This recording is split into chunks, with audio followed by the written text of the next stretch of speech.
À tous de Galileo, attention pour le décompte final. 10, 9, 8, 7, 6, 5, 4, 3, 2, 1, top.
I'm Michelle Doherty. I'm a professor of planetary physics at Imperial College in London. I'm also head of department at the moment. And on JUICE, I'm the magnetometer principal investigator.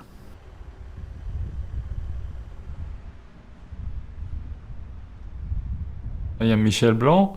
I am a space plasma physicist specializing in the exploration of giant planets.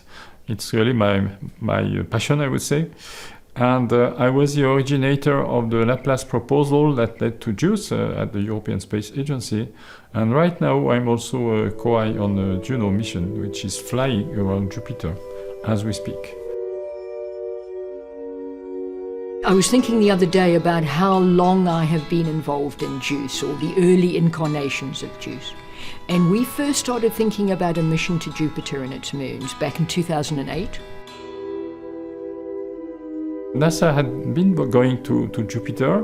At that time also NASA was arriving at Saturn, so really exploring for the first time in depth with an orbiter this fantastic world. And after Saturn it was quite natural that ESA and NASA, who had already been working so well on going to Saturn and Titan, could do something together on Jupiter. And originally it was a joint discussion between NASA and ESA scientists. And there were going to be two spacecraft. One was going to be built by ESA and would orbit around Ganymede, and the other would be built by NASA and orbit around Europa. Then it was selected by ESA for the Phase 0 study, and we established with NASA a joint study group for a mission which for us was called EJSM Laplace. So on the American side, Europa Jupiter System mission, which was in study at the time, and on the European side, Laplace. And we came up with this mission plan, and we were about to present to ESA, and then NASA realized they couldn't afford to build the Europa orbiter. At that stage, I was the lead of the European side of the science definition team. And I remember being asked by ESA we were asked to come up with a European-only mission that we could do. And they said, you've got about 3 months to do it. And our hearts sank, because we thought, how can we do that in 3 months? But also they asked us to come up with a new name. And so we spent a very busy 3 months changing EJSM so it became JUICE. We kept most of the Ganymede ideas that we had had. And we came up with what I thought was a spectacular mission. We didn't have much time to come up with a new name. And so I remember what we did is we had a long day in the lab talking about what it was that we would try and do with the new sort of mission. And we were sitting in the pub. And I said, we've got to come up with a new name. And we had had 2 or 3 gin and tonics by then. And so we came up with a list of names because we knew that ESA would probably not like all of them. And one of them was JUICE. It wasn't the top name that we came up with, but we gave the list to ESA, and they focused on JUICE, and they said, yes, that's the name that we want. But they said, we'll probably change it once the mission's adopted. And, I think it's really appropriate because it covers Jupiter, covers the icy moons. You've got to concentrate a little to get the acronym out, but everyone now thinks of JUICE as JUICE, and I think if we change the name now, I don't think it's a good idea. So JUICE it is.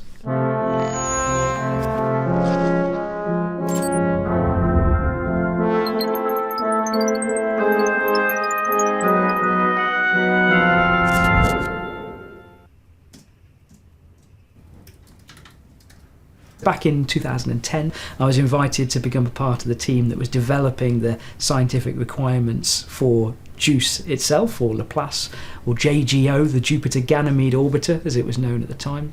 And I was assisting as what's called an ESA study scientist to try to develop all of the definition of the mission. So what science it was required to do and how all the instruments would work together synergistically to accomplish that science. I study how Jupiter's atmosphere shifts and evolves and changes over long spans of time. And I do that via remote sensing. So what I want to do is have instrumentation that spans the electromagnetic spectrum all the way from the ultraviolet out to the microwave, because all of those different wavelength ranges, they tell you something different about the atmosphere of Jupiter. Today, I serve as one of 3 interdisciplinary scientists on the JUICE mission, overall tasked with trying to manage the Jupiter atmospheric science that we're going to be doing from this spacecraft in the 2030s.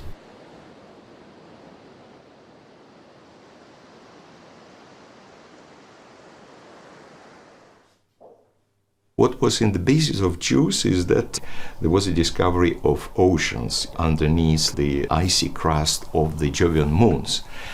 And this triggered understanding or perception that life can emerge not only on the surface of a planet like it was on Earth or like we expect to be on Mars, but it can emerge in the deep oceans of the icy moons of the Jovian system. So basically the mission was designed to look for the geophysical conditions which are existing on those moons.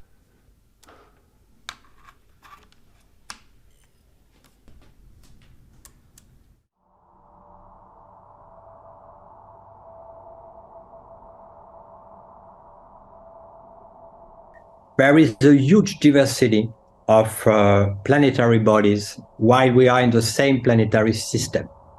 Io is a small moon with no ice, extremely dynamic. Europa is like Io, but you put an hydrosphere of 100 kilometers thick, and in which there is a liquid ocean, as far as we know, and in which the exobiological potential is huge. As far as we know, the icy surface is a few tens of thousands years old, no more.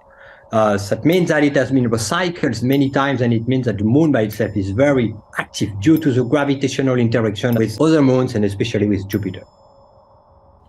Then you go further away and you have Ganymede, the biggest object in the Jovian system. The moon is slightly larger than the Mercury planet. You have an iron core, a thick silicate mantle, above which you put a huge hydrosphere which is made of few hundreds of kilometers of ice plus probably liquid water too. Ganymede is much less active, but still active as far as we know. But the activity is in the interior, because as far as we can see, the surface itself is a few hundreds of million years old.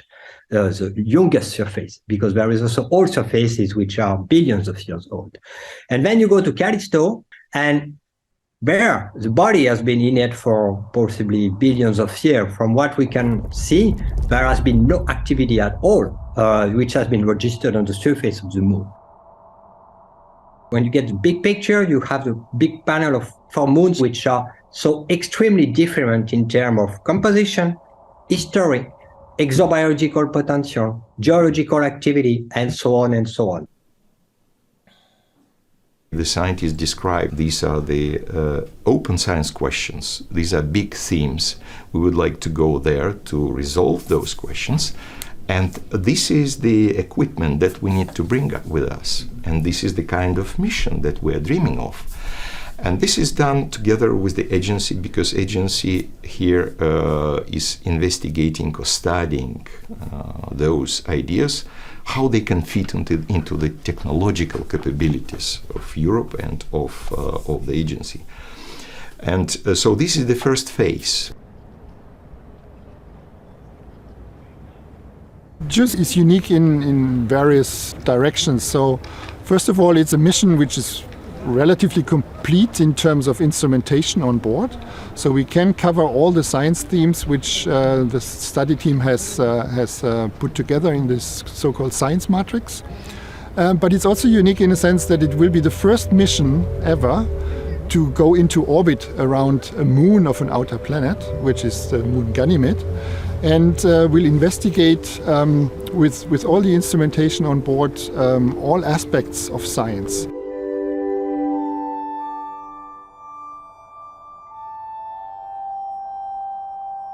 We will arrive at the Jovian system together with a NASA spacecraft called Europa Clipper. So we will have also the opportunity to have the same two-point measurements originally planned in the original Laplace proposal. You know, and this is where we go back to the very beginning of the proposal of such a mission, that we want to have multiple point measurements with two different spacecraft in the beginning. Then we had only one at the end, but now we have two missions at the same time, and we will be able to do these science, synergistic science, two-point measurements, looking at the aurora while being on this field line, connecting these aurora with your location, you are on your spacecraft. And all these topics could not be done before, but now with JUICE and Clipper at the same time in the system, we will be able to do unprecedented science at Jupiter.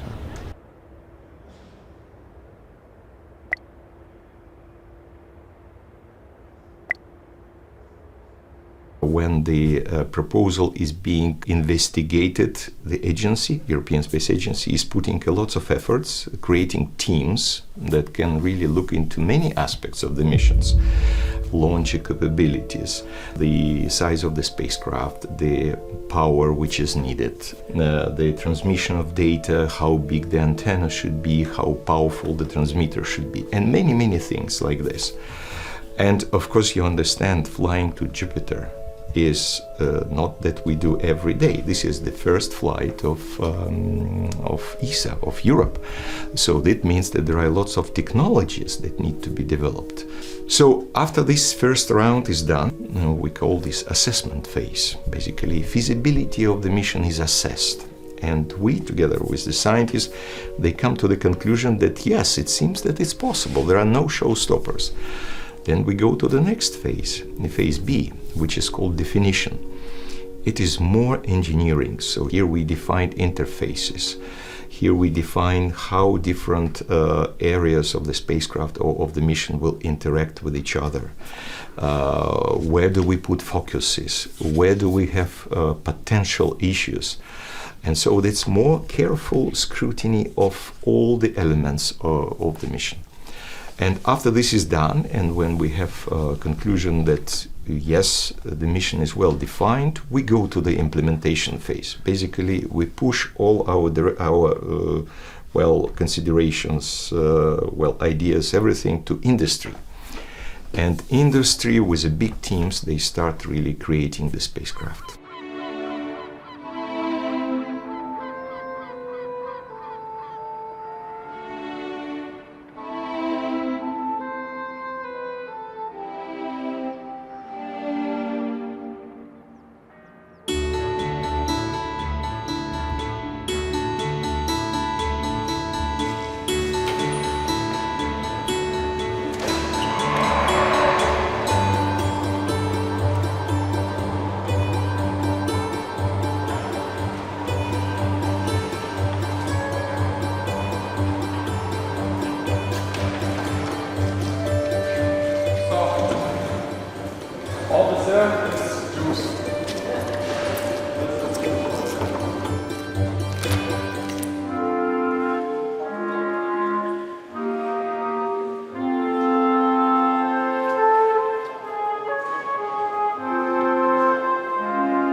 My name is Giuseppe Sarri, and I'm the project manager of JUICE. So I'm responsible of the mission, and which consists in three big elements. One is the element which fly, which is the spacecraft. Then we have to procure the launcher, because we need a rocket to launch it, and we have to develop and procure the ground segment. So all the infrastructure at ground that we need to have in order to operate the spacecraft when it is flying.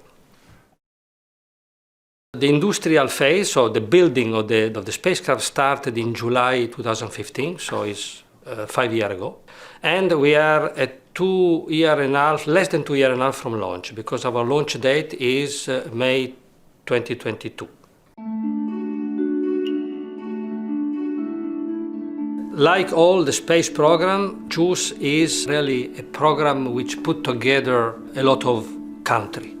This is a science program, therefore all the countries which are members of the European Space Agency, they will participate. So we are talking about 22 countries in Europe, but not only.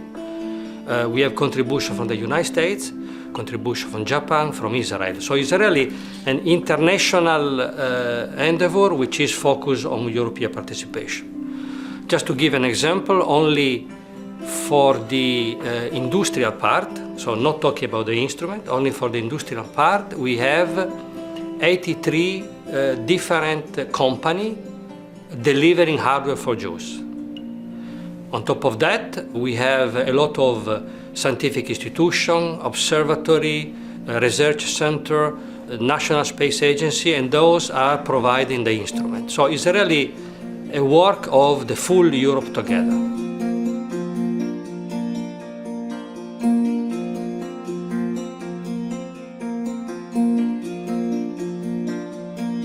Our big challenge is the time.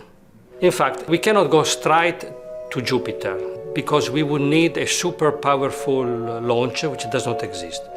So what we do, we fly by planet of the inner solar system, and particularly to Earth, Mars and Venus, in order to get at each flyby a little bit of energy from the planet. With that, the spacecraft will increase the speed. And after we have done that, we will have enough speed to get to Jupiter. However, since the planet are of course moving around the Sun, depending where we launch, we have good condition or bad condition. And in fact, the launch in May 2022 is the best opportunity because it will allow us to get to Jupiter in 7 years and a half. So for us, it's very important to be on time.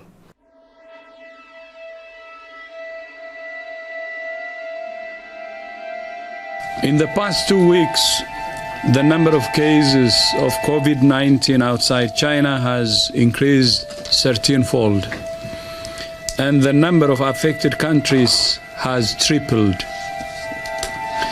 There are now more than 118,000 cases in 114 countries, and 4,291 people have lost.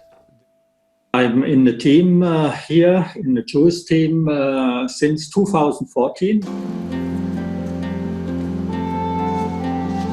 We have split the tasks between Friedrichshafen and Toulouse. So Toulouse is a prime team, and they are responsible for the domains of mechanical, thermal, attitude and orbit control, AOCS we call it, and software.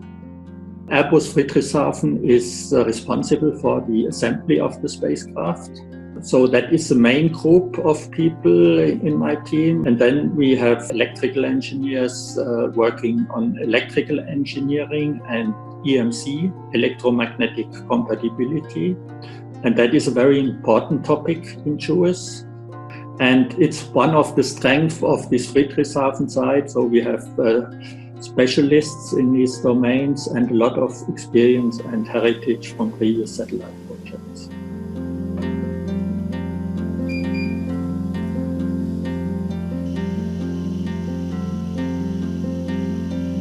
You mentioned COVID-19. Yes, we are trying to cope with this situation best possible.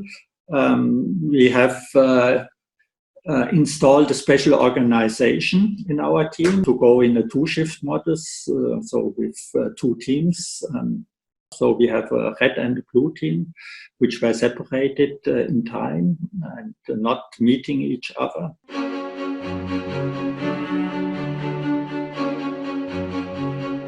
The spacecraft came to here from Lambertshausen beginning of April. We had planned to have external companies here, Airbus Madrid, Airbus Poland, to do works on the spacecraft. So this was not possible, or only later on it was possible, but with a lot of limitations. So we tried to overcome this by taking over certain parts of the work of these companies. And yeah, in the end, we managed more or less to keep our goals and to stay in the schedule, but with a lot of over hours, let's say it like that.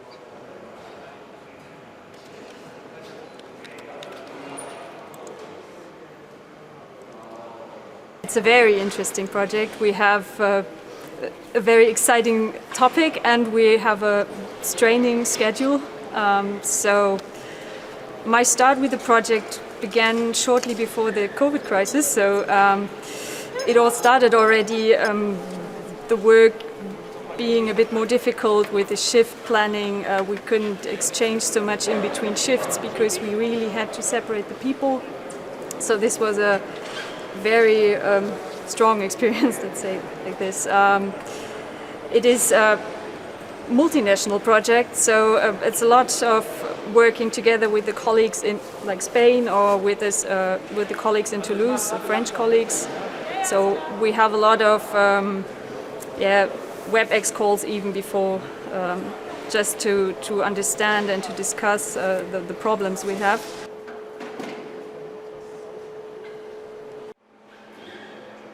The main interesting points of JUICE, being a magnetic mission and putting these magnetic constraints on us, have been a challenge to discuss the tooling that we can use, that we have to be careful to not even go too close with the badge, things like that, or keys, or things that are not usually such a big problem.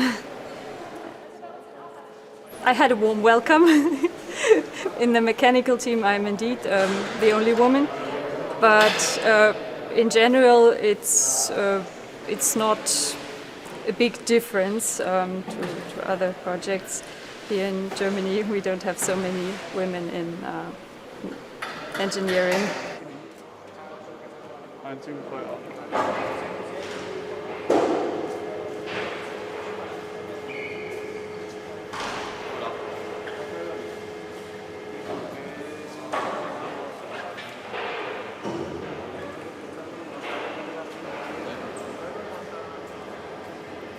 Today we film the integration of the optical bench, that is the bay when this is the cameras. This subassembly is 10 panels.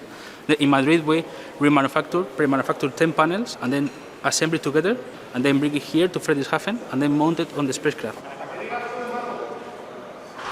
Manuel, hasta que tú digas que está más cómodo por el brazo. The last year I was here, I think almost a year. The first part in the Lambertshausen, and then now in this last part in Friedrichshafen.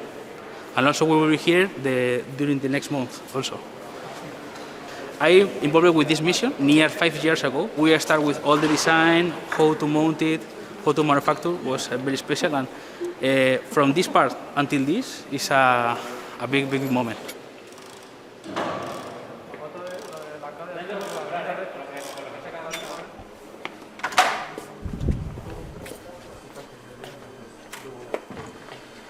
So welcome to the JUICE checkout. Here there are several places just in front of the window that is separating the checkout room from the clean room. We got some delivery from the... So here we have 2 computers that are directly connected to the spacecraft to run functional tests.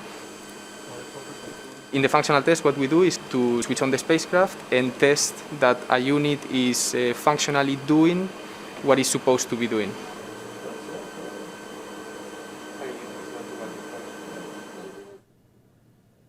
I'm responsible for the onboard computer and of the software of the JUICE spacecraft. And the onboard computer is, let's say, particularly critical because it's where all the main functions of the spacecraft are executed. But the peculiarity of it is that it has to work seamlessly for something like 10 years. The onboard computer is made of basically two computers. One is always on and the other is off. So if something happens to the nominal computer, then the other one will be switched on to replace the function of the main one. Our spacecraft doesn't have a monitor or a keyboard to interact with. The only way to interact with the onboard computer is via telemetry and telecommands. You transmit telecommands via a radio frequency signal, which is received by the antenna of the spacecraft, and then it translated into data that are acquired by the onboard computer, and the onboard computer replies with telemetry, which is again data that are modulated into a radio frequency signal, which is transmitted to ground. When the spacecraft will reach Jupiter, it will be at something like 700 million kilometers from Earth. And the signal takes 40 minutes from Earth to reach the spacecraft. So we cannot rely on the operator on ground to take care of all the possible events or issues that might happen in flight, because it would take 40 minutes to send a telecommand and 40 minutes to get the telemetry back before actually the operator can actually be aware of what's going on, if a telecommand is not executed or if an event has been generated on board. So the spacecraft has to be capable of dealing with any unforeseen event, such that it will be able to stay safe, to protect, let's say, the equipment that are on board, and to be able always to be able to communicate with ground and to have the solar panel illuminated, such that the mission can be resumed if necessary.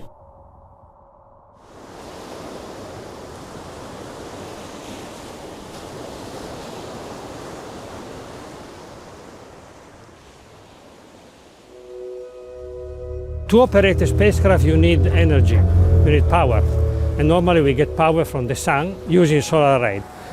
But around Jupiter, there is not much sun. Therefore, the solar array has to be very big. Then all the stuff that we built there has to survive very low temperature.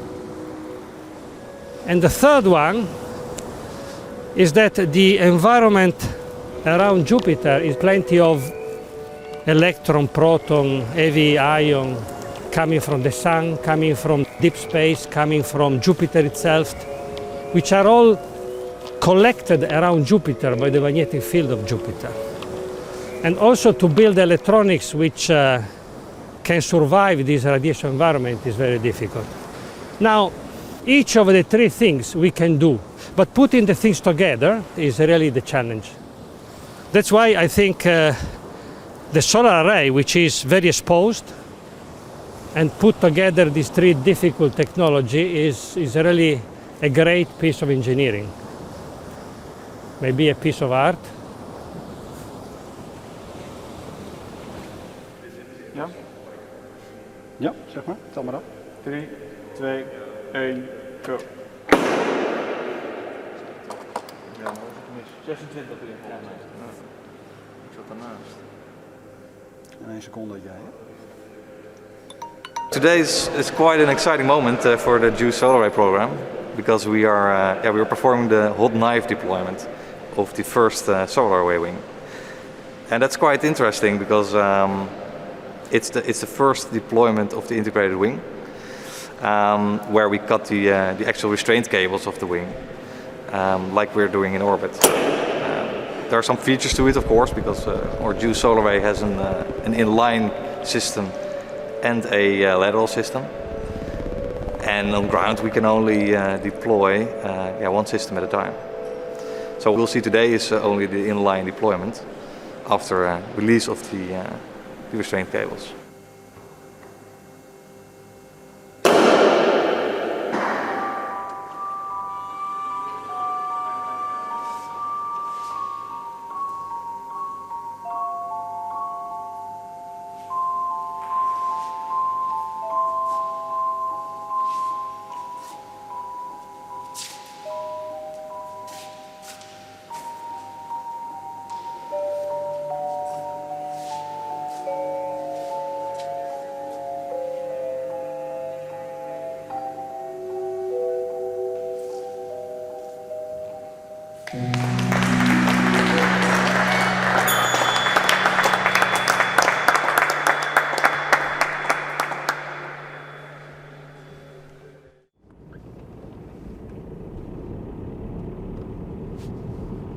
So today we're going to Airbus the Netherlands, here in Leiden. We're going to look at the solar panels. It's very difficult, yes. So we have to work from home, which means even though Airbus the Netherlands is very close by, it's practically impossible for me to visit them. So I kind of miss the personal contact with the people, yeah. So today, by exception, we can go and have a look at the panels. But yeah. Well, despite all the difficulties, we still go on. I mean, the JUICE project has still managed to keep on track, so it's a great achievement so far.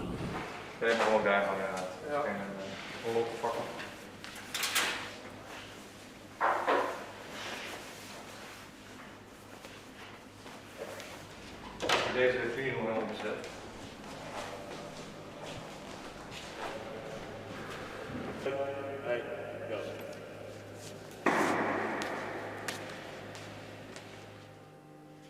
The solar panels are so large because there's about 25 to 30 times less light at Jupiter than here on Earth. So here on Earth, all the solar panels together would create around 30,000 watts. That's enough to power a whole street. At Jupiter, you can get like around 900 watts out of it. That's barely enough to have your hair dryer in the lowest position. So one panel, for example, at Jupiter can power a computer, and that's about it.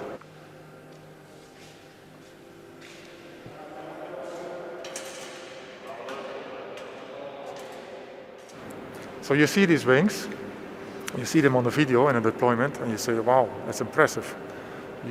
When you are here and you see the deployment real life, you say, wow, this is huge, this is incredible. I'm happy to be here and having seen the solar panels in real life.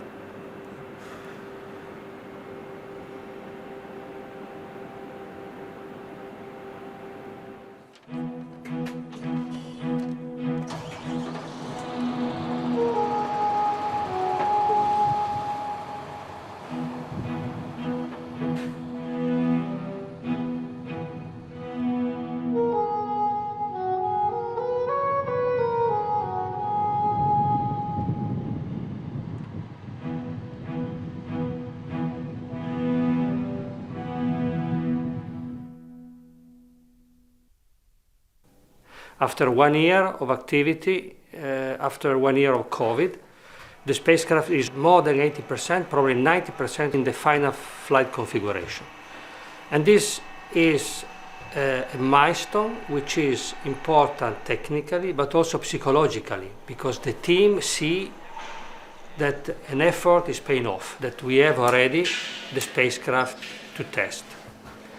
And then when arriving here, it will mark the start of 1 year-long test campaign. Now we will test the spacecraft to make sure that we can launch next year. COVID cost us 2 months and a half of delay, and therefore that make the launch in June basically not feasible anymore. And now we are working toward the target of a launch in September, which is the second window of opportunity. In fact, we have only 2 windows of opportunity per year.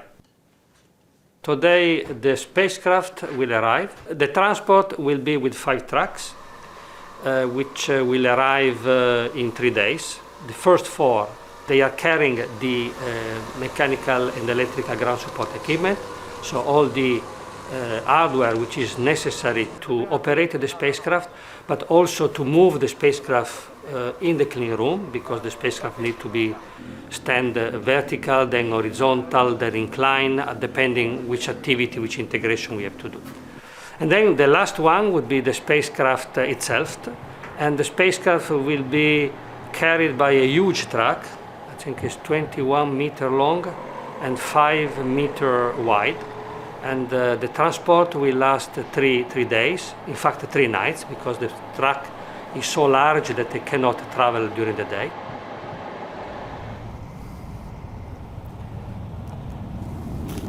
We are hitting the road, meeting JUICE in Venlo in a few hours from now, and we'll accompany the spacecraft till ESTEC. I am the project scientist of the JUICE mission, so that means in the ESA project I'm taking care of all the scientific aspects of the mission.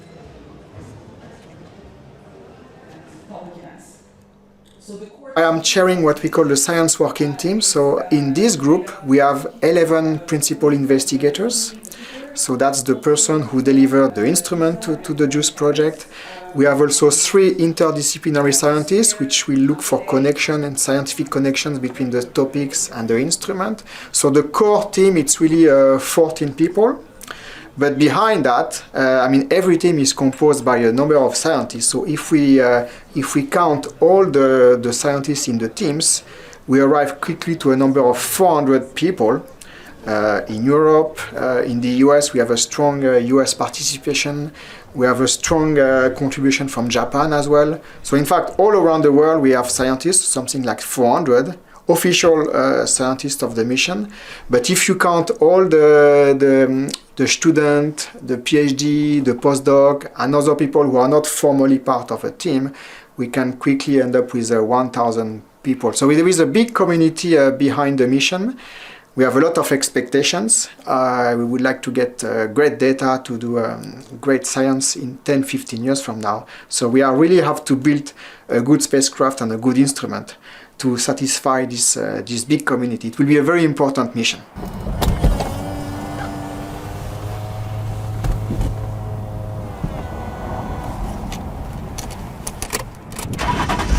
I think we are ready to go.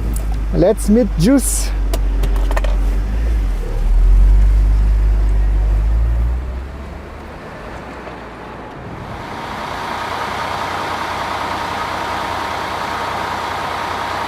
Yeah, we are ready for the last stage, and at 4 in the morning we will arrive at ESTEC. C'est très dur la nuit parce que ça demande beaucoup de préparation la journée avant le départ, et après la nuit il faut être concentré au maximum pour éviter la moindre erreur.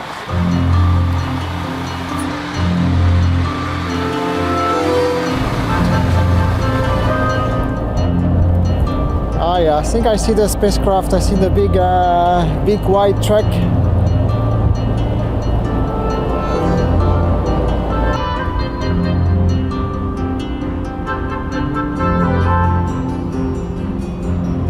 It's really an adventure to be here, to see the truck. I think it's an exceptional moment.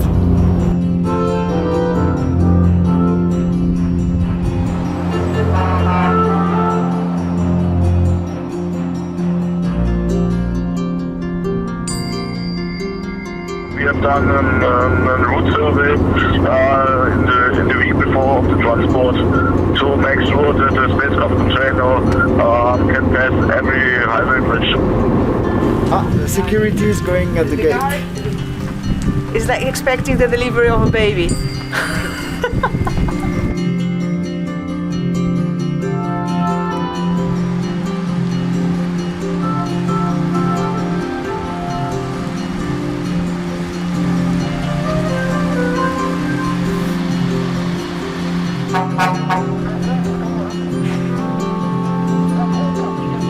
We are here in Nordwijk, there at 3:30 working ends in this moment to prepare this transport together with my colleagues, with the full project team. Yeah, it's a great moment for me. Yeah, excellent.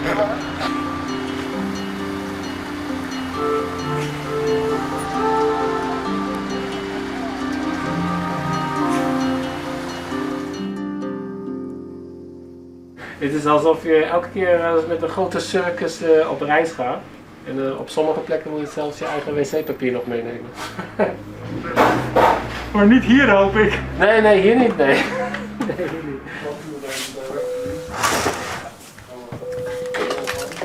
Animal, ¿tú sabes?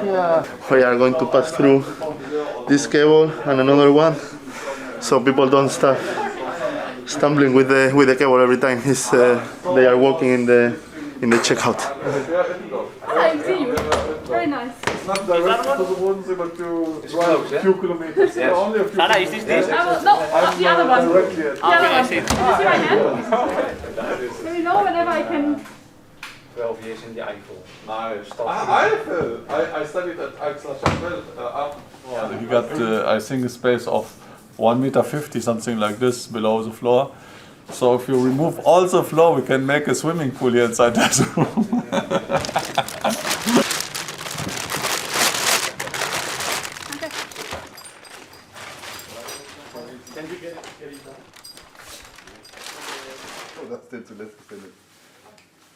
I'm working here for JUICE project as a logistic manager, and my task is to look after every box and every single item, where it goes into Remco storage or to clean room or to the chamber.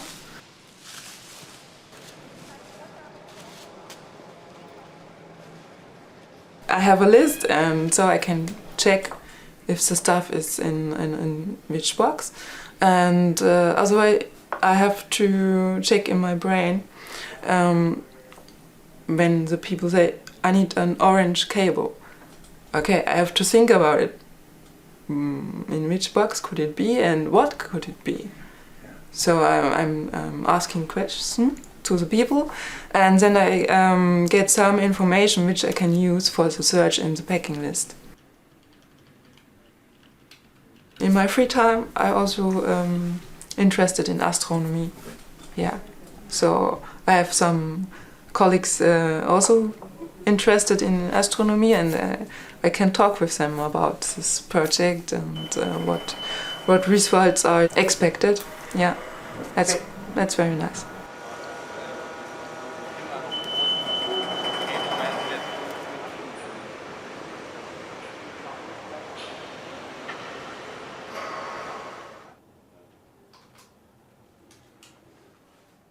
Now we are starting the system environmental test, so it's the full spacecraft which will be tested. It's not only one subsystem or few units, but it's all together.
C'est pour ça. Donc, dans ce sens-là que... Savoir ce qu'il doit faire à travers nous, avec un espace. C'est pour ça.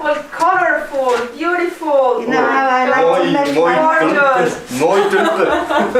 Today is the first day when I'm not parked in the first row since Corona broke out. I'm in shock. Right. Yes, It starts to be quite a few people. It's getting more busy. Fortunately, because of the holidays. Where's Giuseppe? I don't know.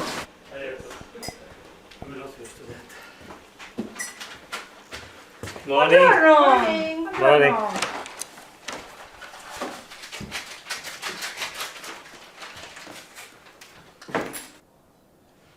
I'm in charge of all the documentation, which is a lot, and then all the office things around, like the missions, the office supplies, the social sites, everything. If it's non-technical, I'm usually involved.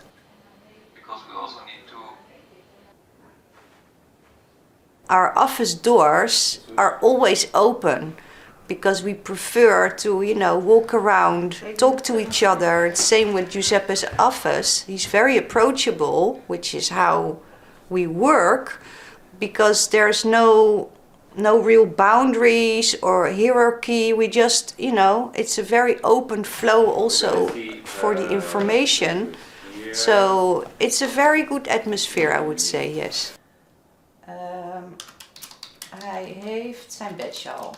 You are launching a machine that has never been built before. Everything on it is new and invented. You have a very tight schedule from day one, basically. So of course there's gonna be stress. And of course there's gonna be, emotions and maybe disagreements. So if you are in a good relationship with each other, you don't let it become an argument, because you discuss it before it becomes an argument. And that's how I would like to think we also work with our PIs that are delivering the instruments. We invite them normally 2-3 times a year. We're all together. We show them the whole progress of the satellite. They're very involved. And it's not just for us an institute that delivers something. They are really part of the whole picture. And I would like to think that we treat everybody the same way and we are all equal. Yes, that's very important, I would say.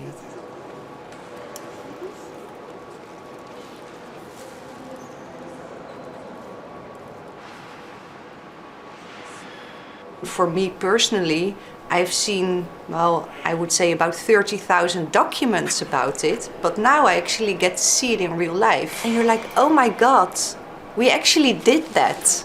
And it's crazy to think that huge machine is gonna go to Jupiter.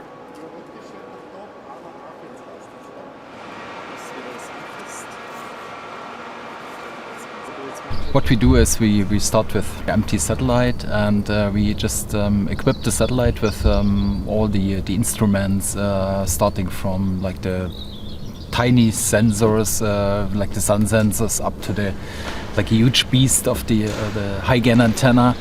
And it's our responsibility to make sure that all the equipment finds its way into the satellite at the right location with the right orientation and precise alignment. I worked for about 10 years in the space transportation sector, so this is the area where we built all the stuff and the experiments for the space station. And I thought it might be a good idea to join a different project which goes even further away than the Earth's orbit. So, and JUICE is the excellent project for this. So going to the outer planet, to one of the outer planets and exploring its moons and being able to touch it and to being part of it and contributing a little piece to the success of the mission, and feeling that trying to make the scientists who are involved in this project a little bit more happier. Some of the scientists you could actually meet, you could discover a little bit more about their instruments. You can ask them about how they work, what technology is behind, and what the achievements are they expect, what they measure. And so you get deeper and deeper into the satellite. You understood it more and more, and understood more the ambitions that drive the scientists to do this mission. And so you got deeper and deeper and got more ambitious about what you're doing. It's not like just putting a screw somewhere. It's more like, oh, this is part of an instrument, and if you put the screw in the wrong way, then you may not get the right results, just simply speaking. But this is how I go every day to work and see, wow, it's not just a bunch of hardware, it's really something living behind the project.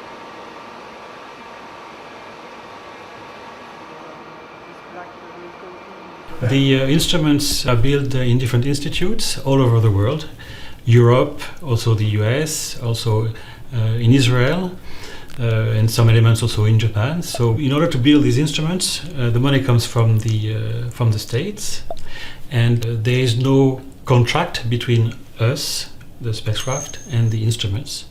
So all the work is done as a teamwork. There is no exchange of money or funds and so forth. So basically, each state has given the money for the instrument to be built, and we are there just to monitor that the program goes well and that all the interfaces to the spacecraft are implemented correctly and verified correctly before the instrument is delivered to the spacecraft.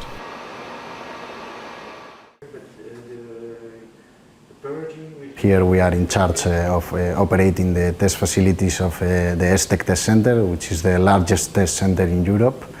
And in this particular case, I'm in charge of a JUICE test campaign, the TV test campaign, thermal test campaign, which is currently here. Our relationship with JUICE started more than 2 years ago. We have tested here some instruments, also some mechanical subsystems like the Mach boom. We have done vibration test on it, we have done deployment test on it, and now it's time to test the satellite on its flight configuration. The test we are doing here in the test center consists on a balanced thermal vacuum test in the large space simulator that we have here behind us. And the test in itself consists on simulating the space conditions on Earth. How do we do this? First, we need to make the vacuum in the chamber with removing all the air and particles by different means. Second, we need to reproduce this cold that we also have in space, this chill we have in space. In order to do that, the chamber is covered with some routes that circulate liquid nitrogen through them. This liquid nitrogen is very cold, like minus 180 degrees Celsius, and this allows the satellite to face the cold of space. And finally, we also want to simulate the heat of space due to the incidence of the sun on the satellite. To simulate the sun, what we have in the LSS is a set of 19 lamps, very powerful lamps that are reflected into a mirror, which is reconfigured in such a way that we simulate the actual conditions that the satellite will see while going to the closest parts of the mission in the solar system. In this case, in the flyby on Venus. Today we are since 6 in the morning here on this, and a lot of parallel activities. We did QA inspections, we did MLI integration, multi-layer integrations, and we are doing electrical setup, dismounting, disconnection, and we are clarifying the way to the chamber. We have to go through several clean rooms to get there, and it's quite interesting all the time and very dynamic, and a lot of people you have to deal with.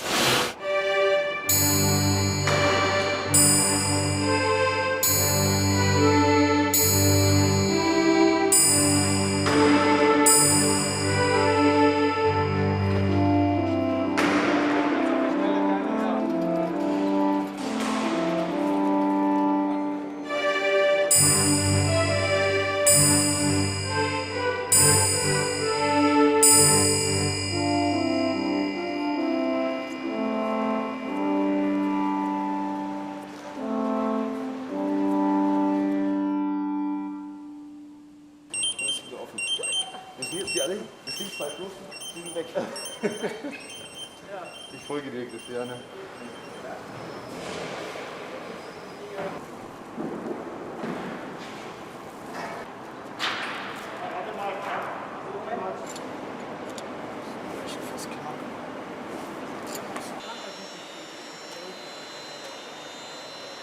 It's going well. It's going well. So we're currently removing the clamp band to be able to lift the satellite up from the vertical stand all the way up here and down over there into the chamber.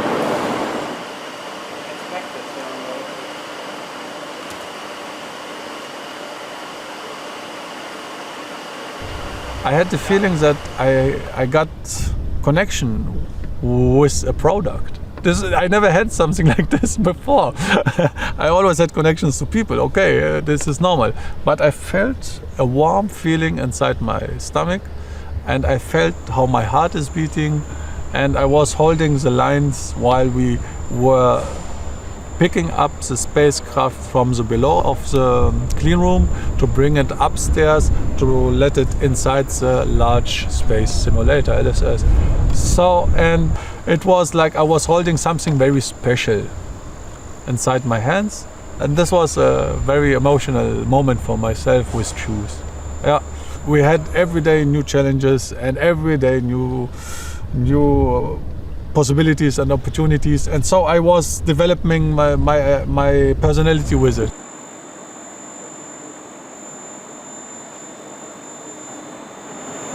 I'm not sure. So if it is too high, what will happen then? I think we will go down again,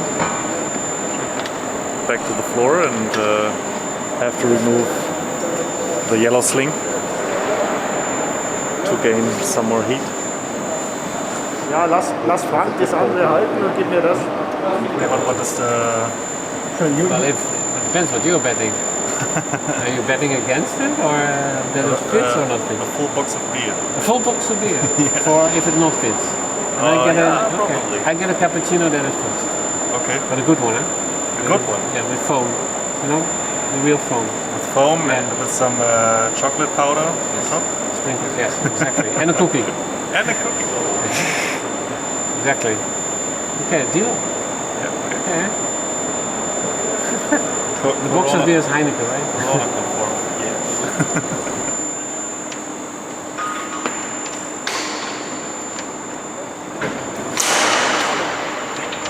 I'm getting nervous as well now. I see a little bit of water coming down now. That, oh shit! I'm gonna lose a crate of beer to this bag.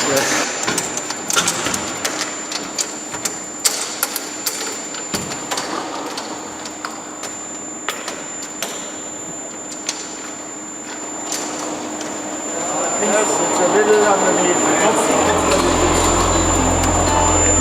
You have your centimeter. Yes! Yes! Yes!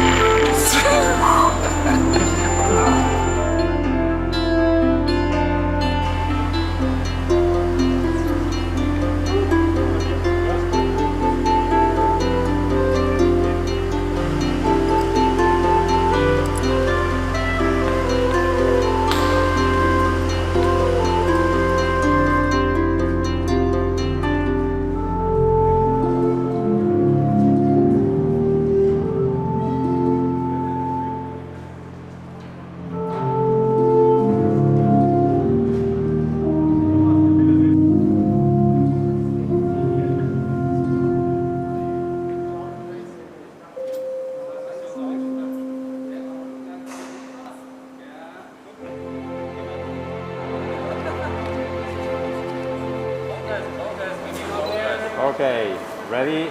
Yes!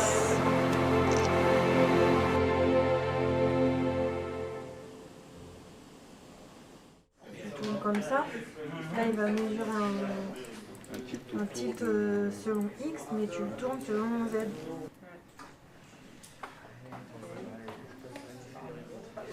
It's 14, right? 15. 15.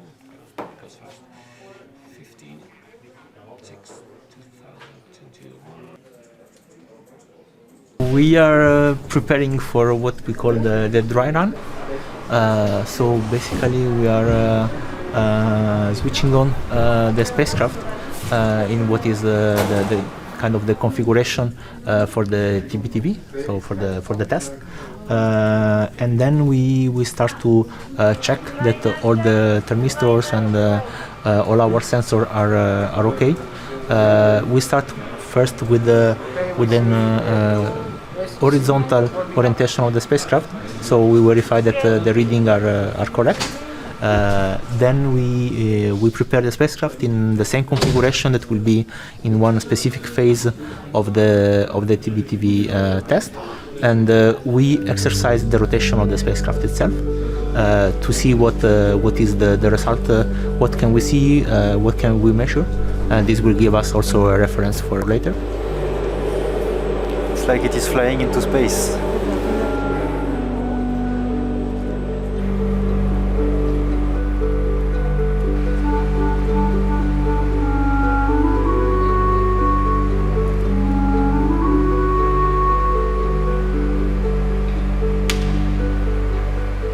Then at some point we also switch on one of the lamp of the solar simulator, so this will be interesting as well, and yeah, a bit of check really in preparation of the start of the test itself.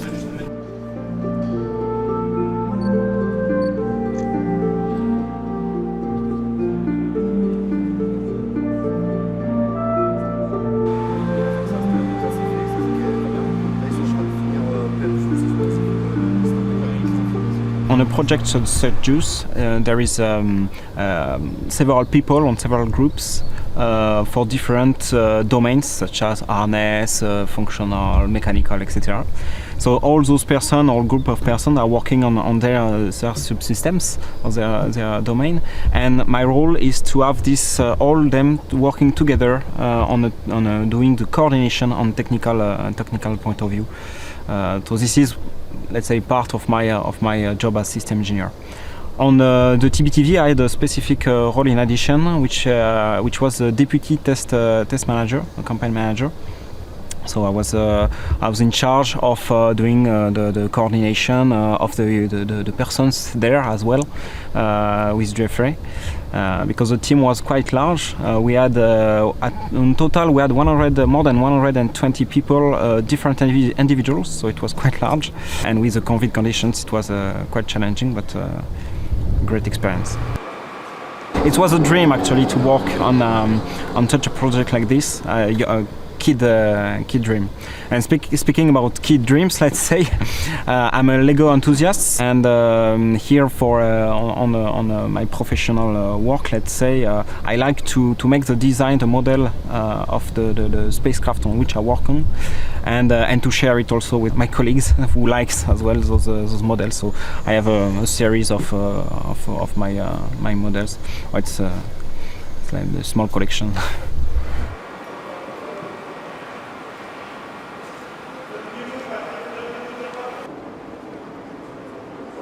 At the moment we are faced with a decision. It's an important one, to remove the foil before closing the lid. The foil is there for cleanliness reasons, and unfortunately the foil is too heavy. The foil can break, can fall on the spacecraft. It will be difficult to remove it when the lid is on top. We had a decision to take which would impact negatively one of several aspects between, for example, a schedule or cleanliness or the team time hours and so many things like this. And of course everybody was pulling in his direction. The lid was cleaned by ETS, so it's as it is as now. It's been cleaned and ready to move over the chamber. So that but the mechanism is the most problematic part. You know, you generate particles during the moving action. The mechanism is very different from a crane. Huh? It's not on top of the top lid. Huh? It's on the ground. It's a rail. Huh? So on the sides of the chamber. So there is no risk with the mechanism. Huh? So we had to calm down and take the right decision. Okay, so that means we have the view factor of only the leads with the satellite itself, right? That's correct. Yeah. And what we could do maybe is just to rotate the spacecraft to 90 degrees, that the HCA is not looking up. No, it's not possible. We cannot rotate. Why would we do that? It's about seriously. What is the risk? The risk, we have a top lid which was clean, which will roll very slowly, on which the mechanism are on the side. This is the risk of having some particles falling. The time we are discussing, particles are falling. So my proposal is, let's remove this foil slowly and delicately and without risk to having it falling on the spacecraft. And then we place the top lid on the top. Exactly. I understand your point, but it's already there. This foil is already there. You will remove either now or you will remove when the lid is up. So there's a risk for both sides, right? No, because now, if it's heavy, you will have also the same risk. No, because the access is very well now, and then it will be very poor afterwards. That's the risk. finally, the driver, let's say, was the human risk. So we had no, let's say, there is no way to take a decision with the human risk. So then at the end we took the good decision and we used also mitigation actions in order to avoid, for example, losing too much time or having a risk for the hardware as well.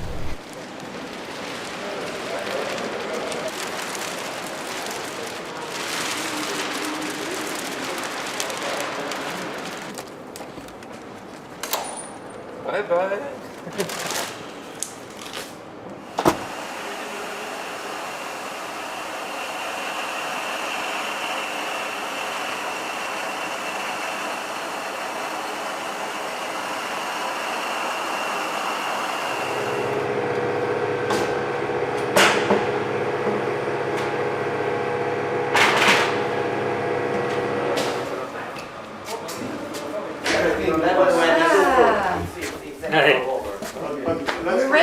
We are ready, yeah. I'll take the shoes and it's running. You need to sort out your priorities here, Giuseppe. Yeah, I know.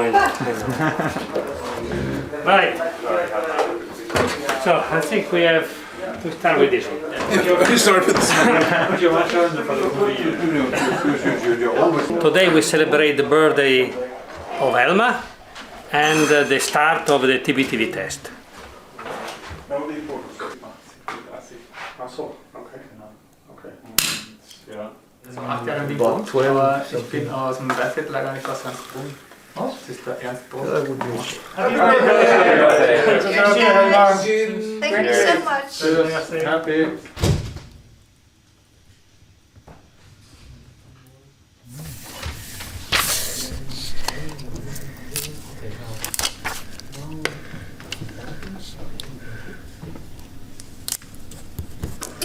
Currently, we're here. Right at the beginning.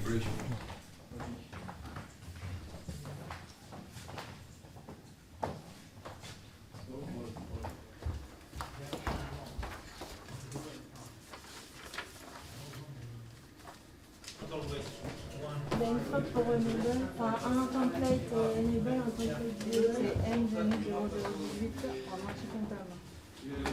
Hello, sorry. Hello. That means we are now 60 and we will start pumping down, okay? Right. Okay. It's time to inform everybody that the pumping down is okay. Guys, pumping down is starting now. Now? Now.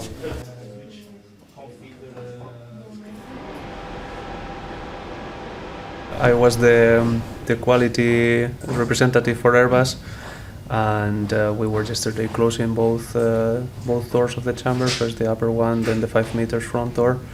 So yeah, I was the last one to see it used before we see it again a few weeks after its first trip to space. A strong one. Yeah. Very bright. But maybe but I think the one should be the support. Yeah. And maybe the white thing are MLI reflection or I don't know.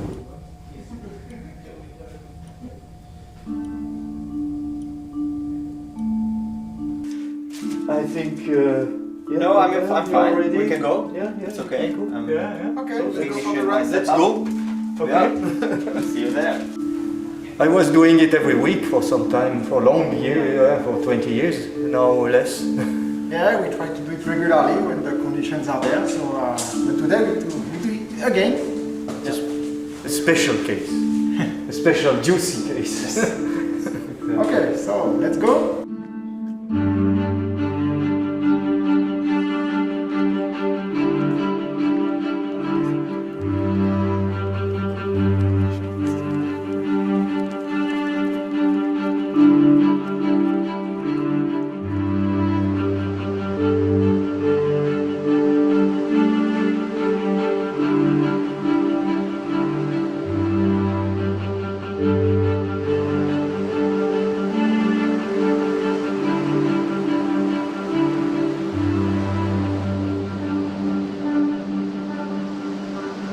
So it's a nice tour to do and close to work, it's fantastic. And it was very nice to do it together. Yeah, and together at the same time you lose how far you go.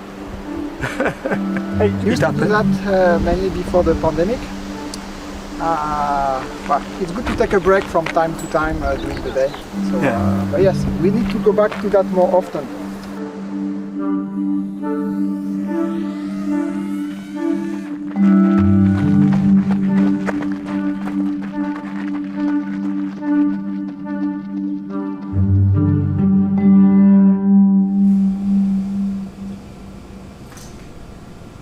It's amazing to think that Juice is just behind this door. C'est relativement petit, elle est horizontale. We are going lower and lower in temperature. It's getting very, very cold, and we switch on several equipment. We have a phase which is called dynamic science operation phase, which is very dynamic, where we switch on all the instruments. And we see that some went very well, and in one or two cases we have some slight surprise which have no real impact on the continuation of the test itself. So we are, with respect to the test, we are even a bit earlier than planned. So we are in a good stage at the moment.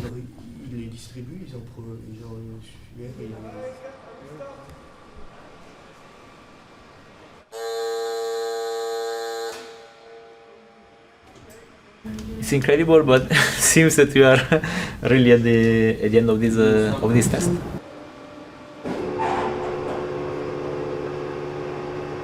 We had to work with the spacecraft every day, night and day. There were a lot of things that we were, I would not say not expecting, but we had to cope with. But everything was solved, and we didn't have any critical problem. It's good to see it again. We have learned a lot, and this is very interesting for us and for the mission. So yeah.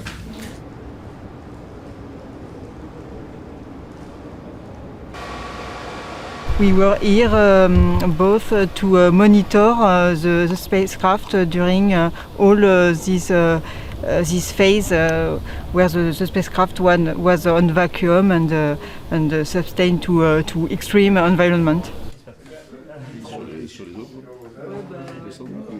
At thermal side, we can say that the JUICE TBTV is successful.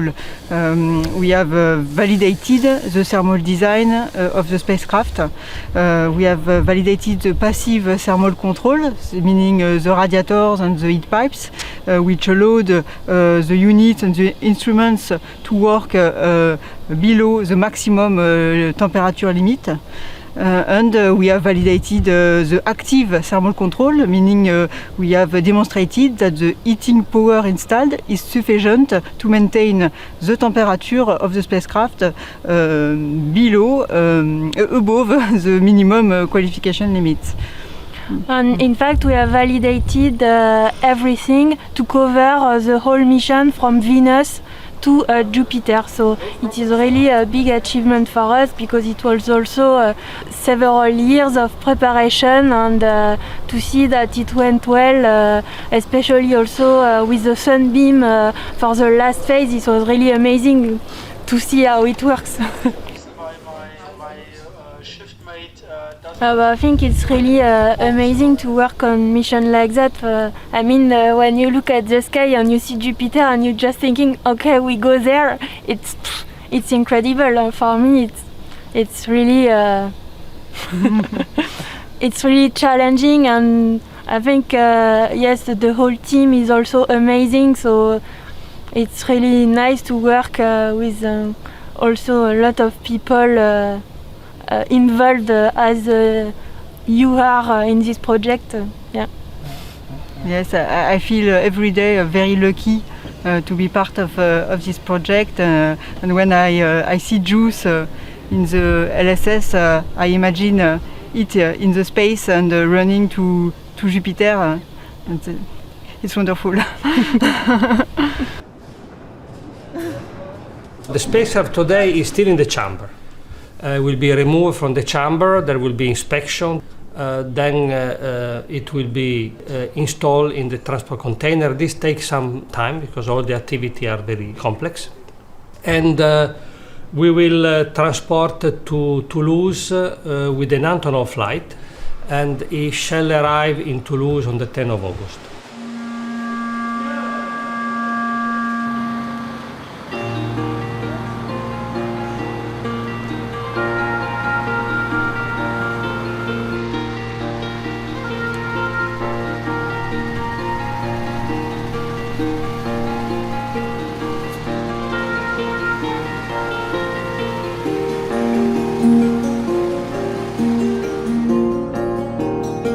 I'm absolutely happy that we are on the road. It was again a long time of preparation, but in this case we have only 3 months. This was a shorter preparation time between start of the LSS and here in the moment when we drive to Cologne-Bonn Airport with the JUICE spacecraft.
Well, it feels just great. It is a fantastic moment for us and for me as project manager to see JUICE finally arriving here in Toulouse. We have a project will continue for a year. It is really fantastic. It is a moment we have been waiting for quite a lot of time, and we have been working very hard to prepare it. It feels really great.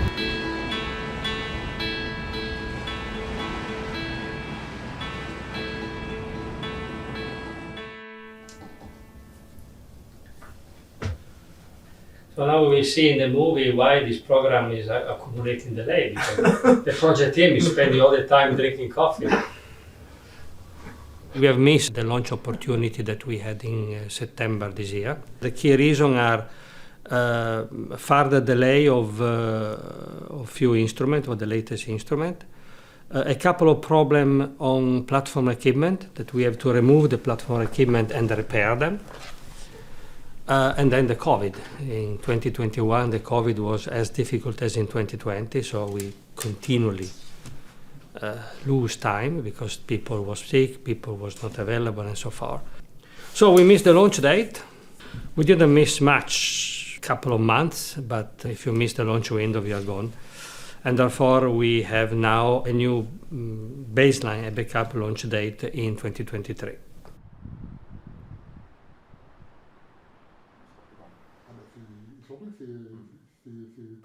Surtout avec la courbe qui I work on JUICE since quite a long time, actually, since 16 years now, and I'm what we call the mission analysis lead. Mission analysis is, I would say, the art of computing and designing trajectories. So basically, as input, we have the science team that will come to us with objectives like visiting Ganymede, being at that altitude, or going to Europa, and these kind of things. And then we need to design a full trajectory answering all these scientific goals. On JUICE, I was a PI for 10 years, so I have a direct understanding of what was really important for science. And I could talk to Arnaud and talk to the science team and tell them, okay, let's put together what are the basics, what are the 3 pillars. And we ended up with a high inclination phase, 2 flybys of Europa, and foremost, this circular orbit around Ganymede, at most at 500 km altitude. When the mission was adopted in 2015, the launch date was planned for 2022. And it nearly never changed. And we had, I would say, a database of options for 2022, 23, 24, 25 that we established 10 years ago. And because we had that reference and everything looked very stable, we didn't make any further analysis. And then suddenly, a few months ago, the project understood that we couldn't make it in 2022.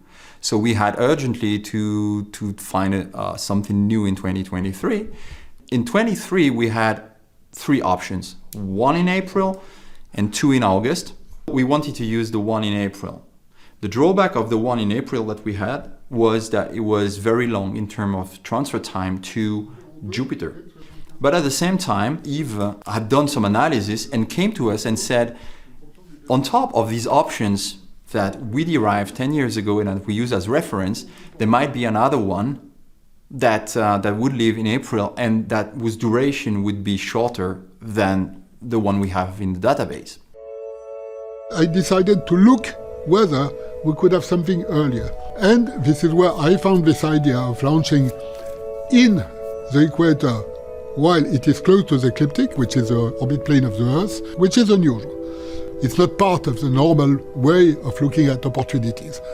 So it's not surprising it was not found, but the story doesn't stop at being able to say, hey, there is something which could work, because the devil can be in many, many, many details. When you design a trajectory, there are essentially 2 main steps. The first one is what we call finding the first guess, which is, I don't know, I mean, you want to go from here, Darmstadt, and you want to go to Toulouse, you just put the main milestones to Toulouse. But then you have a second step, where we call that refinement, and you start zooming in and trying to see exactly where do you go. You put all the perturbations that you're going to have in the model for the dynamics, and you take all the effects into account, and you really start consolidating that.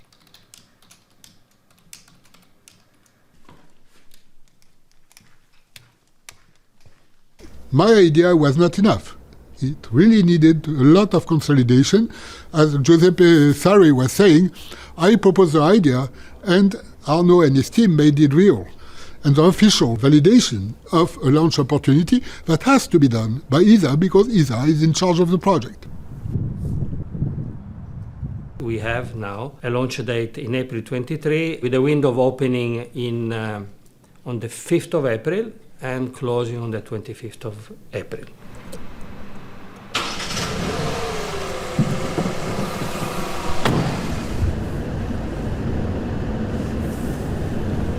Prenez la deuxième sortie. For me, the car is the moment where you're alone, can put the music on low volume and sing and let yourself go. Maybe it's part of the setting, I don't know. Oh, I have to go here with it. Restez à droite. We started coming to Toulouse as soon as we kicked off the contract with Airbus. So every year we're coming a few times already. And apart from the pause with the COVID, about 2 years we did only remotely.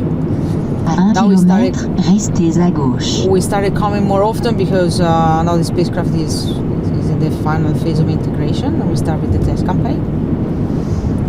And now this is already the 3rd week that I'm coming in a row because I'm following up with the preparation for the electromagnetic compatibility test.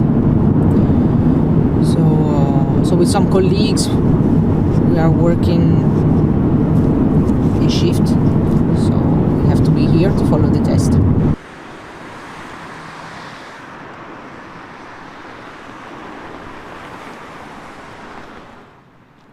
Today is a very important day for many reasons. First, we are on the 5th of April today, so we are exactly 1 year to launch. We will launch next year in 365 days from Ariane 5 in Kourou, so that's a very important milestone for us. And it is also the start, actually we started yesterday, of a very important test for the spacecraft, which is the radiated EMC test. So basically we have assemble everything on the spacecraft over the last months, and we start again a new test sequence for the next months until shipment of the spacecraft to Kourou. We have done many things since arrival of the spacecraft in August last year. and in particular we had to reopen completely the spacecraft to remove a couple of pieces of equipment that were in anomaly or sometimes even in failure that we have discovered in the thermal vacuum test at ESTEC last summer. And so a lot of things to be removed, repaired and installed again on the spacecraft. And of course all the instruments, flight models that we were missing last summer have been installed over fall and winter last year to be now in full flight configuration for this test that we have started now.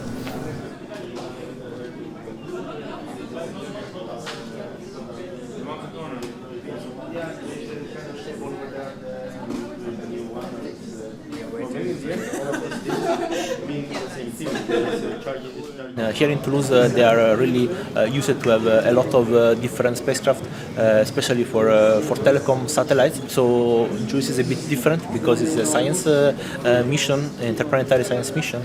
So also we had to adapt the different processes. So they have of course a kind of a serial production for telecom. So this is different from the single model that we build, because of course JUICE will be only one protoflight model. So some difference, something to be adapted, something to be learned, and something also to share, and different approaches to be merged together to have the best that we can really continue on this mission.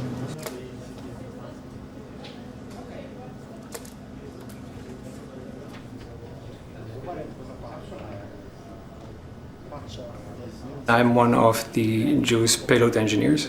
So that means that within a group, the payload group, a number of payload engineers follow specific instruments in JUICE. I'm following the instruments involved in RIME, which is the ground penetrating radar, and we have 3GM, which is a radio sized instrument, and that contains ultra stable oscillator, a K-band transponder, and now also a highly accurate accelerometer. My father came in '68 to the Netherlands to join ESA, which was in its infancy. So he was one of the first people joining here. So since I can remember, I was already coming here and very familiar with ESTEC as a place to come. And it definitely influenced my choices for my studies and everything to come here. You still hear, if people explain what is ESA, they say the European NASA.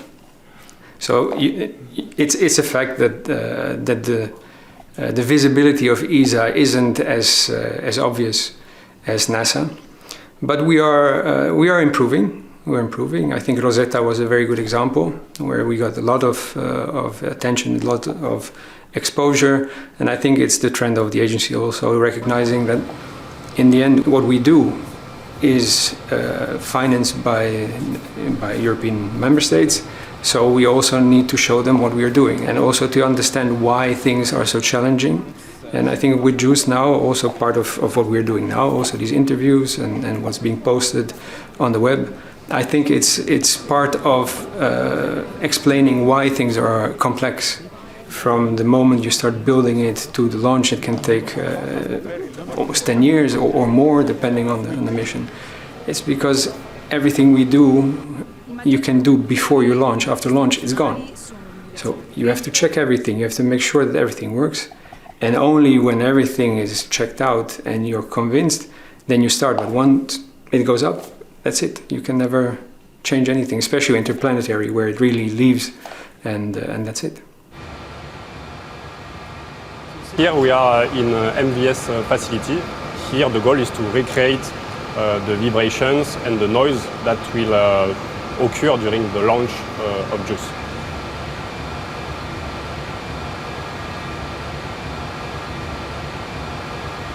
For this particular test, we have particular attention of the dynamic behavior of the spacecraft, because for the time being we have built some mathematical model, and we verify that the spacecraft reply as per predicted by the mathematical model. Then we verify that the response of the spacecraft is within the range we have specified and qualified at subsystem level. We are very satisfied with its behavior, which is quieter than expected initially by our mathematical model calculation. And according to the final success, we think that we can achieve it without too strong effort. People to be able to go to the gas station and not see you. JUICE has to measure, once we will be in Jupiter, very faint magnetic fields from the giant and from the moons. Therefore, it has on board a set of magnetometers which are extremely sensitive.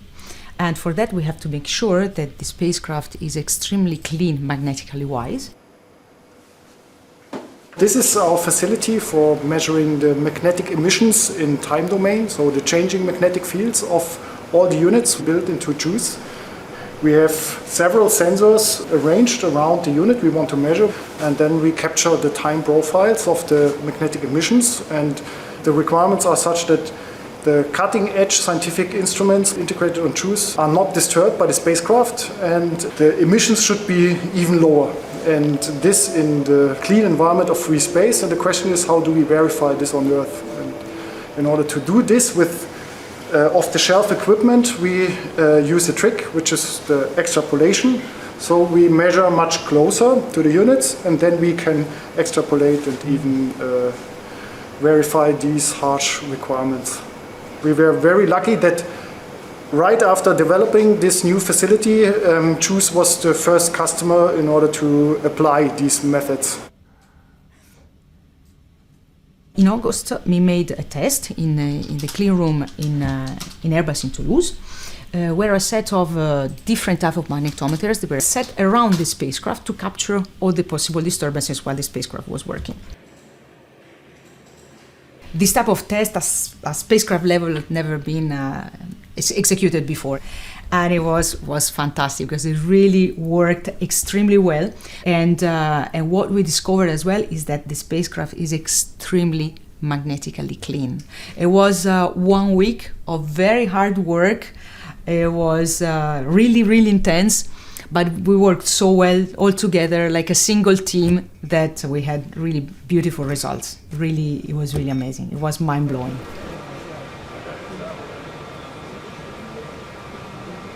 Today is a great day. The spacecraft has been completed and the spacecraft will be shipped on the 8th of February to Kourou, and therefore we thought that was a good moment to do a step back altogether and to think about what we have done and how successful it was so far.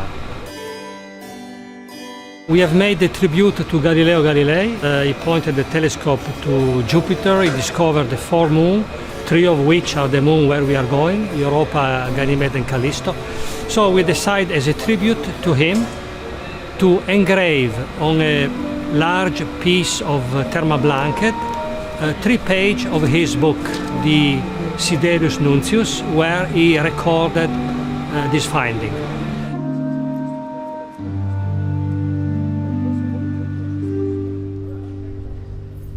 In today's science, we take everything for granted. There is little in our work that makes us rethink to what Galileo did in the past. Sending some pages of the Sidereus Nuncius at Jupiter is a tribute to what he meant to humankind.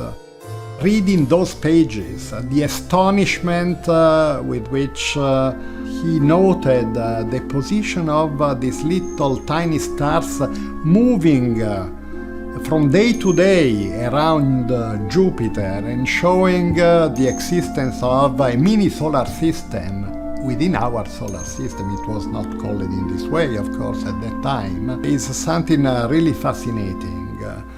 And the importance of that discovery also is that it put men and women in a different position in the universe. It shifted them from the center of the universe to the right place. or it was at least the beginning of this shifting. Today we know a lot more, but it was a crucial step toward this understanding.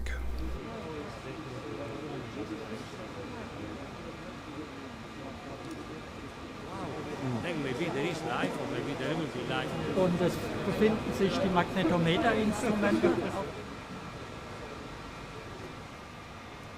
We have installed the second SLI effectively, on which we have engraved the names of the people from Airbus, ESA, the scientific community, the lead funding agencies who have contributed to the development of this amazing mission. At the end of the development phase, the responsibility is transferred over to the science department and operation, and we will be conducting the daily operations and the science operation at the Jupiter system.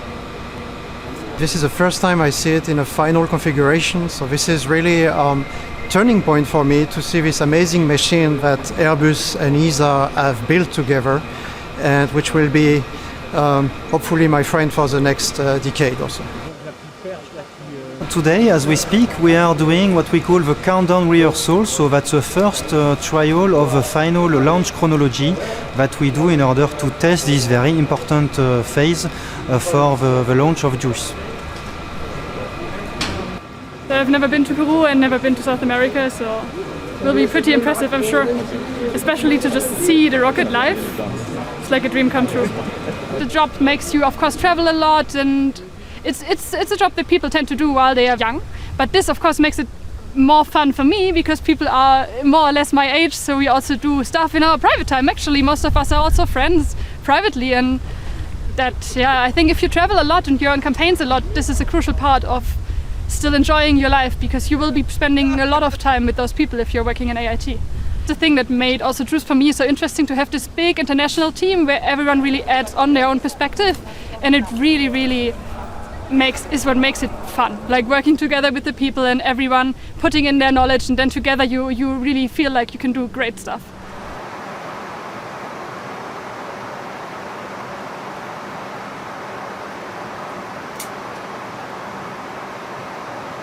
We just left the airport of Cayenne. We passed the city of Cayenne, and now we are heading to Kourou, where is the Centre Spatial Guyanais, the CSG, when we are going to start our launch campaign soon as the spacecraft arrives. Welcome to Kourou!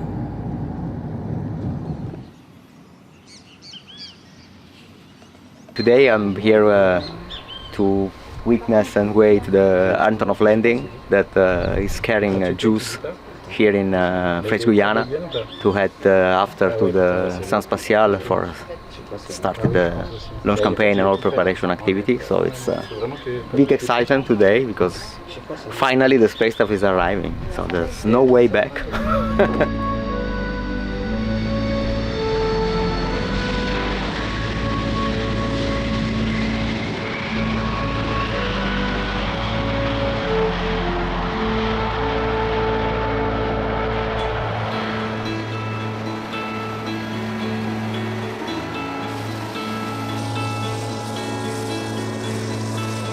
Hi, my name is Johannes Kumpinger. I'm a PA engineer on the JUICE project in the ESA team, and we've just landed here in Kourou in French Guiana. And yeah, we have had a good flight here from Toulouse. So yeah, we're ready to offload the spacecraft and start the activities here.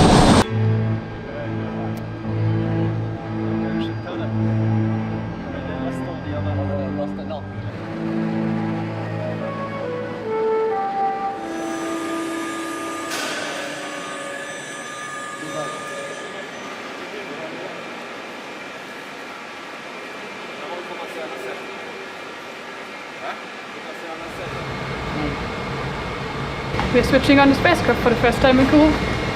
So yeah, you can see in the background the lamp is on. Spacecraft is alive. We've seen the first telemetry, so it looks good so far, but of course we have to wait the end of the switch on to be sure. No. There is still charged. You see there's no current. It's a major moment, yes. We're starting now, let's say 2 months before the launch. Yeah, it's the start, and we are really looking forward for the rest of the operation to be ready for the launch. Okay, nothing to add. I pledge them as good as I can.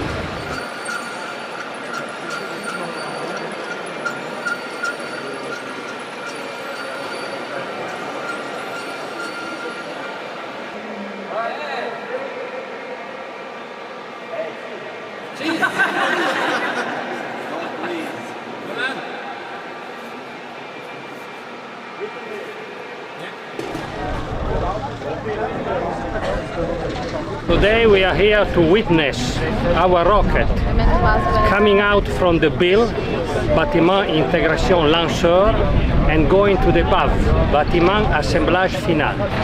On the 1st of April, our spacecraft will also arrive and the mating will take place.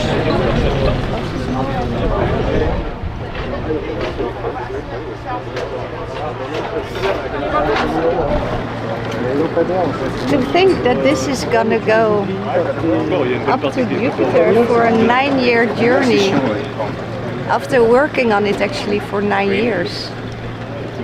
I don't think I can find the words for that. I cannot.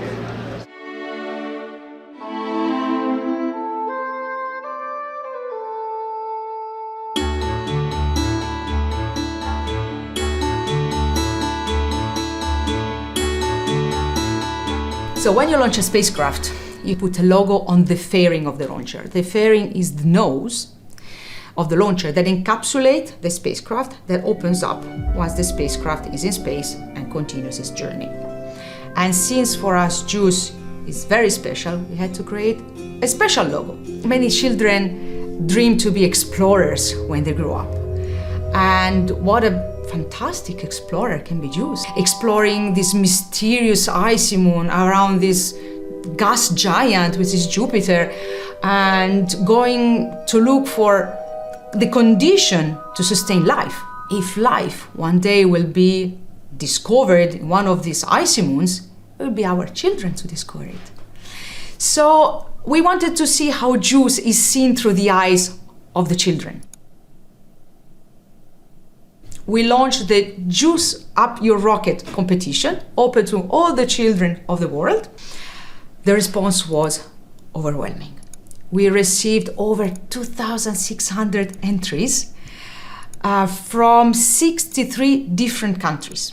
It was such a commotion to see how far our mission has reached across the world and how well the children had picked it up. How to select the one among all these beautiful, representative and genuine entries.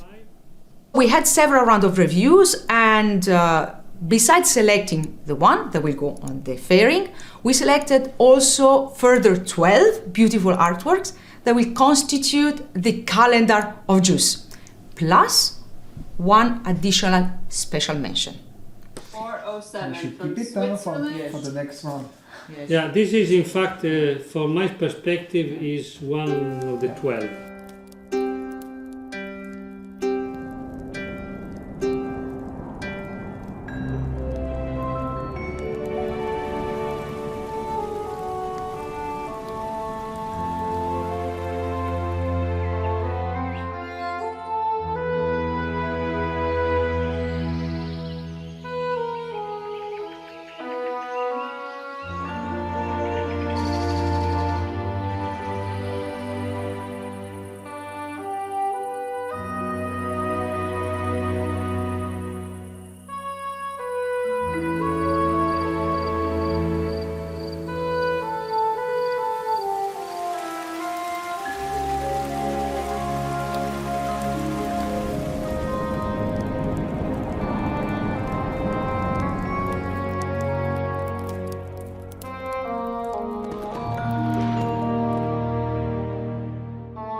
This one I find so cute.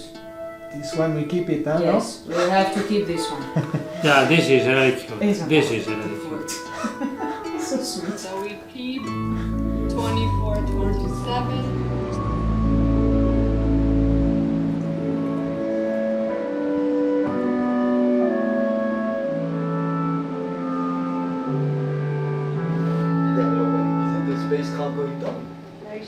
It's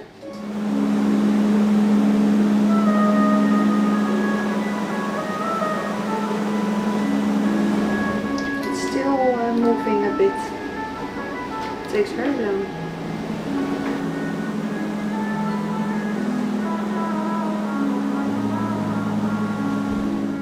Oh my god. Oh my god. Say goodbye to Juice. Bye, Juice. Please leave the last time. Oh. Oh my god. Don't cry, please.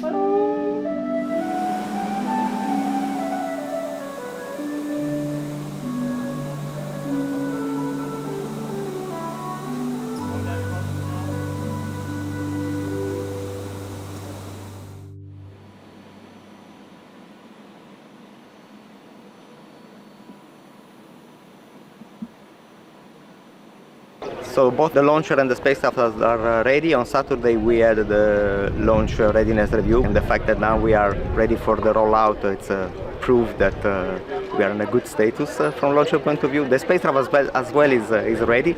Last week Thursday we had what we call the dress rehearsal, that is the final repetition of the launcher chronology to be sure that everything is ready on spacecraft side and mission control center side and ESOC. Also everything well, the team are ready, the procedures are ready, and really it's really time to go for the real launch day.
I'm the system engineering manager of JUICE, which implies that I'm busy with overview of the engineering side. I'm also involved with operations, particularly with the science operations and with the spacecraft operations team at ESOC. I'm trying to feed these teams with information which I consider is relevant for them, such that they can better prepare their operations phase. Can relax and enjoy. Very, very excited. Yes, yes, I'm we are. very, very happy and very honored as well. Yes. That's it. Happy to be there together, by the way. Yes, we yes, have yes. got so many things to do together. There's a lot of nervous energy here in the room at the moment. Everyone's excited, I think a little bit dazed. We keep looking at our watches, making sure that we're not missing the big moment, but I presume someone's going to tell us that the JUICE is finally launched. It will be announced, for sure. It will be announced, I'm sure it will. Today, on April 13th, 2023, we launch Europe's first science mission to Jupiter, the oldest planet in our solar system. Now, ESA's mission is called JUICE, so you can probably imagine why I have this cocktail in my hand, but more about that later. In his book called Fastes, the ancient Roman writer Publius Ovidius Naso, not NASA, Naso, writes that April 13th, that's today, is the day of the sacring of Jupiter's temple. So it's very prudent of the European Space Agency to select this day for a launch. Now we will move from drinking to drawing. And here she is. Welcome, Irina.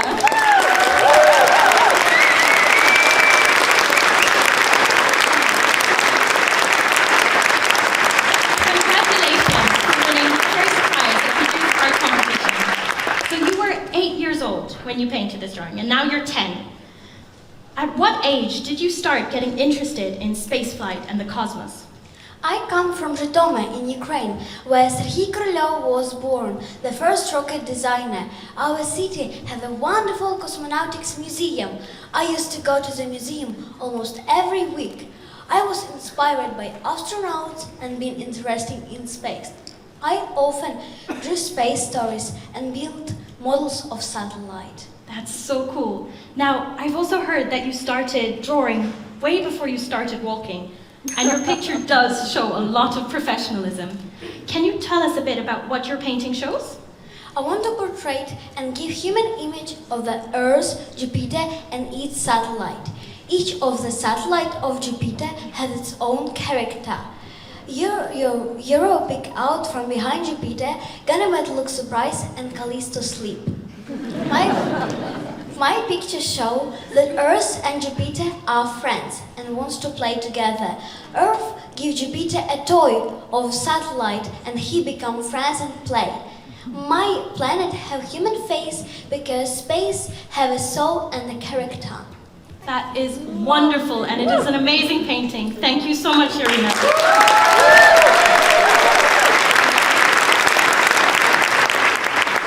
We are now less than 10 minutes prior to liftoff. So let's go live to French Guiana and follow the final sequences of the countdown and watch the Ariane 5 ascent, followed by the first half of the flight. All of this produced, explained, and shown by the launch service provider Arianespace.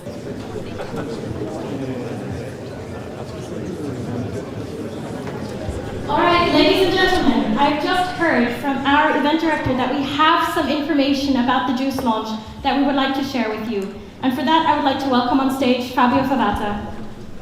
Thank you, and I'm really sorry to announce that while all the human things that we can control are green and great, the weather is not cooperating. And as you can see, the sky in Kourou is not particularly blue, which means there is lightning in the region, and therefore, out of safety considerations, Arianespace has postponed the launch to the next window tomorrow. Disappointment, of course. We found out via Twitter that it had been scrubbed for today, but earthbound weather gets in the way of visiting Jupiter's weather once again. Yeah, big surprise. I thought everything was green, and then they checked the weather. Big surprise. Well, it's only a postponement to tomorrow, so let's wait for tomorrow. But I was really hoping for today.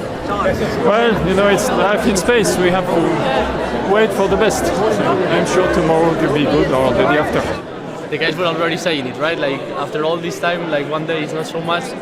We were eager to celebrate, but we will celebrate tomorrow then at home. Exactly. And tomorrow is Friday, so even better.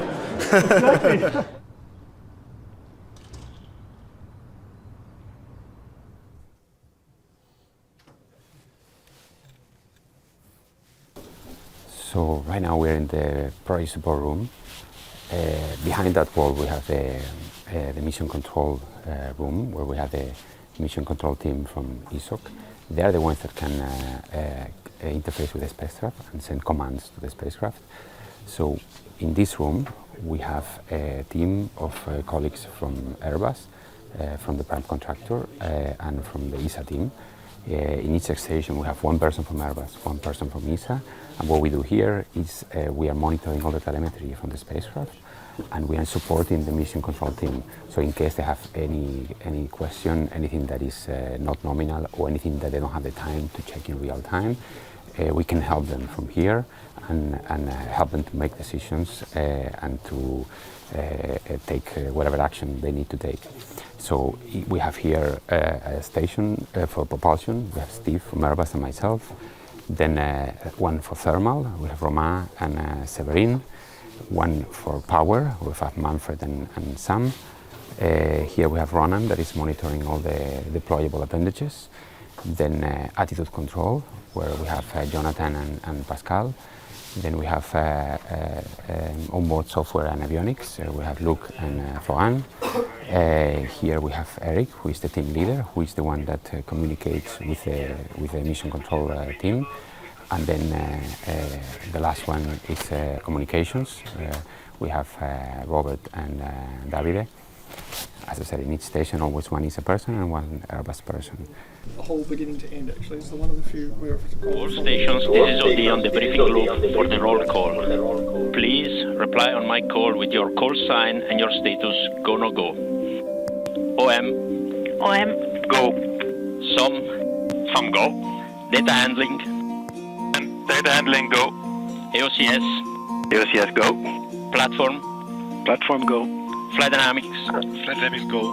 Project rep. Project rep go. Project support. Project support go. Softcode. Softcode go. Software support. Software support go. S-track. S-track go. Scheduling. Scheduling go. Thanks. This completes the roll call for the JUICE mission. We are go for launch.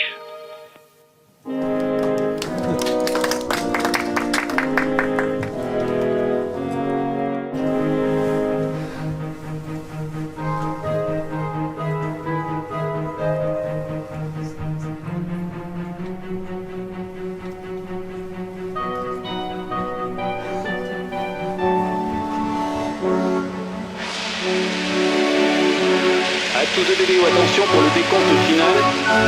10, 9, 8, 7, 6, 5, 4, 3, 2, 1, top.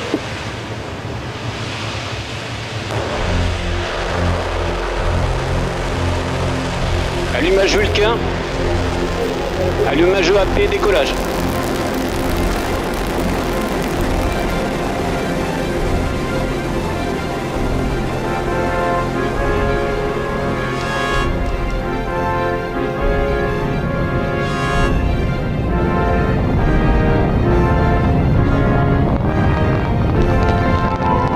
La propulsion est nominale.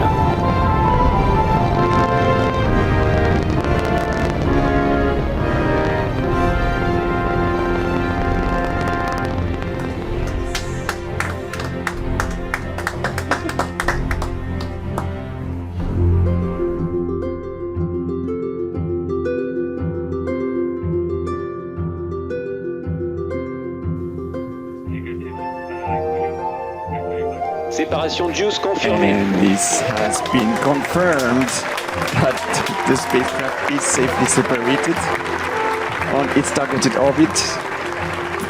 And you can see on the images the relief from the teammates. This is years and years of work on the part of these teams. Decades of works for some teams. Yes. And it is so good to see such joy on their faces. No, of course, a reminder that this is the very, very first leg of JUICE's journey. You can see the emotions on the faces. That's really what makes space activities so special. So if JUICE is up there and it's transmitting to us, we'll see it. So as soon as JUICE gets its act together and gets its attitude stabilised and starts talking to us, we'll definitely hear that signal. Yeah, JUICE is keeping us all guessing at the moment. So how long can this dish actually track JUICE for? Is it for the whole day, or how does that work?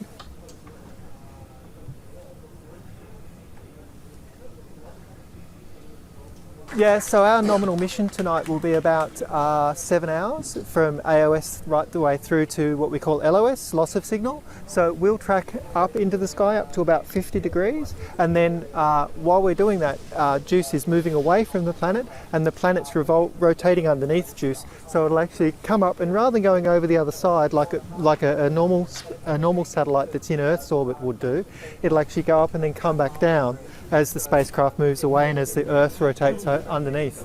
So we'll see, if you're still watching in 7 hours, which I'm sure you won't, we'll see the antenna set again, pretty much back where we came from. Yes, Susie, I've got some great news for you. We have acquisition of signal. We have telemetry flowing in the system.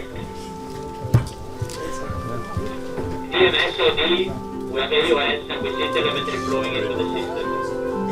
OD